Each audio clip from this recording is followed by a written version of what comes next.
ఇదిగో నీ కుమారుడు అని తన శిష్యులను చూసి ఇదిగో నీ తల్లి అని పలికినటువంటి ఆ మాట చాలా బాధతో కూడినటువంటి మాట.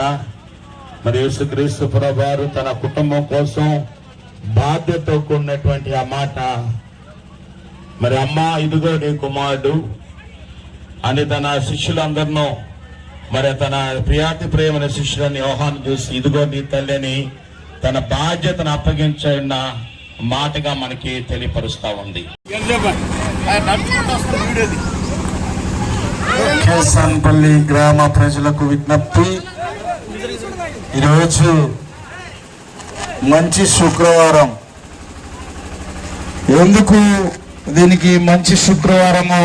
సంవత్సరంలో ఎన్ని శుక్రవారాలు ఉండగా యావత్ ప్రపంచము దీనికి మంచి శుక్రవారము అని ఎందుకు పేరు పెట్టింది అంటే, సర్వమానవాళి పాప పరిహారార్థం కోసం ప్రభు అయినటువంటి యేసుక్రీస్తు వారు శిలువలో తన ప్రాణాన్ని మన కొరకు అర్పించినటువంటి శుభదినం కనుక మంచి శుక్రవారం అని చెప్పేసి పిలవడం జరిగింది. కనుక